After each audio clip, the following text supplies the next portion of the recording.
Halo semuanya, perkenalkan nama saya Prita Mesakanto dari jurusan Teknik Industri Binus Online dengan NIM 2602310700. Pada kesempatan ini saya akan membahas refleksi pribadi saya terkait peran kelembagaan dalam mencipta perdamaian dan keadilan antar agama di era sekarang. Tapi sebelum itu saya akan membahas dulu apa yang menjadi latar belakang serta rumusan masalah saya terkait judul ini.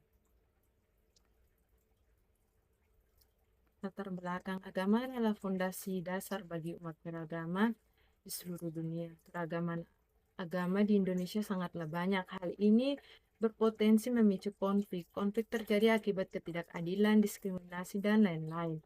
Peran pemerintah sangat penting dalam hal ini untuk menjaga perdamaian dan keadilan antar agama. Tantangan-tantangan yang kita hadapi di era modern ini yaitu radikalisme, politik identitas, dan provokasi di media sosial. Perlu kerjasama kita bersama untuk memperkuat toleransi dan kebebasan beragama.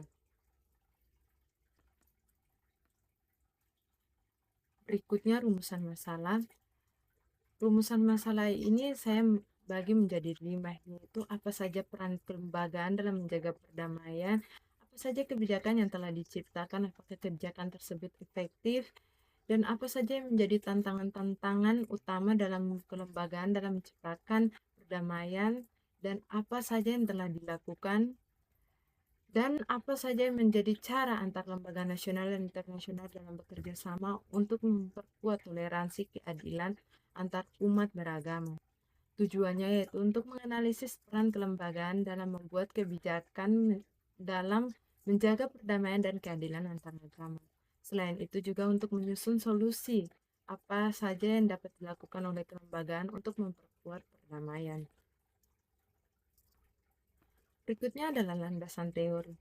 Keagamaan dapat memicu konflik akibat klaim kebenaran dari pemaksaan ideologi, bahkan antara pemeluk agama yang sama. Karena itu, toleransi dihidupkan kembali sebagai dasar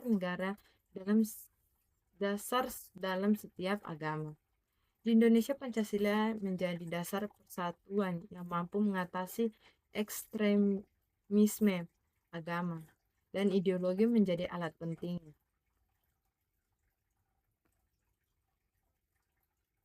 Hasil wawancara.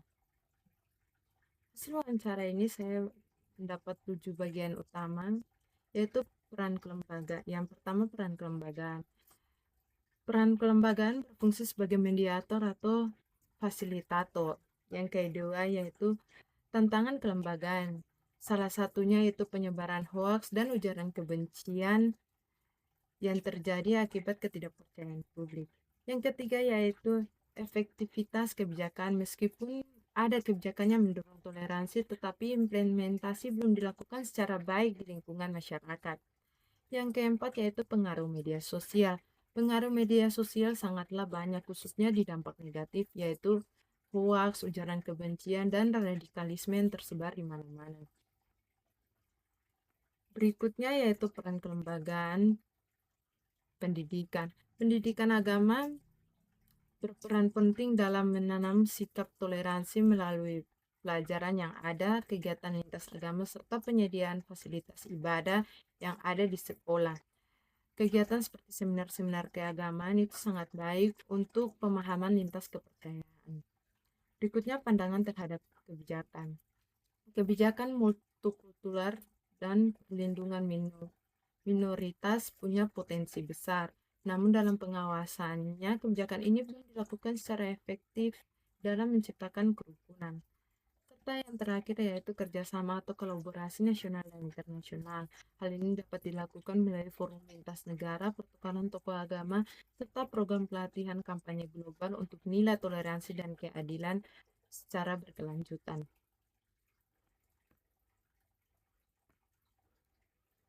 Berikutnya adalah solusi. Solusi untuk memperkuat perdamaian antar umat beragama ada beberapa poin, yaitu penguatan peran kelembagaan, yaitu perlu ditingkatkan lagi kelembagaannya dalam menjadi fasilitator dialog serta melibatkan tokoh-tokoh agama serta masyarakat sipil. 2, penanganan hoaks harus dilakukan lebih respons cepat lagi dan perluas literasi digital. 3, efektivitas kebijakan perlu dilakukan secara berkala dalam mendorong partisipasi masyarakat, serta memastikan kebijakan yang dilakukan terjadi secara nyata di lingkungan. 4. Integrasi nilai toleransi dalam pendidikan. Adakan forum lintas agama dan gunakan media sebagai kampanye damai. 5. Kolaborasi global secara luas kerjasama antar agama dalam rangka bertukar ilmu mengenai toleransi global. Kesimpulannya yaitu kelembagaan memiliki peran strategis dalam menjaga perdamaian dan keadilan antar umat beragama. Tantangan seperti hoaks digital, fanatisme, dan ketimbang hukum perlu diatasi dengan kolaborasi multi pihak.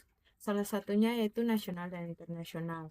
Dapat menjadi kunci membangun harmoni sosial yang berkelanjutan di tengah keragaman di seluruh dunia. Refleksi pribadi yaitu ada beberapa poin, yaitu saya harus sebagai mahasiswa dan warga negara, saya harus menghargai perbedaan dan menolak segala bentuk diskriminasi yang terjadi di lingkungan masyarakat maupun di lingkungan kampus, dan tidak menyebarkan informasi yang menyesatkan serta mengajak teman-teman saya untuk melihat lagi informasi yang kami terima sehingga tidak menimbulkan hoaks yang dapat menghancurkan perdamaian.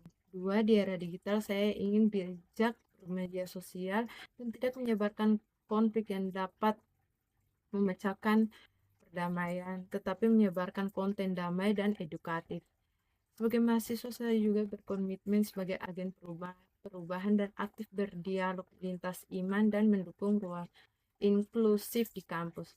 Perdamaian tidak hanya datang dari diri saya sendiri, tapi saya juga harus memperjuangkan dan mewariskannya, dimulai dari langkah-langkah kecil saya yang saya lakukan setiap harinya.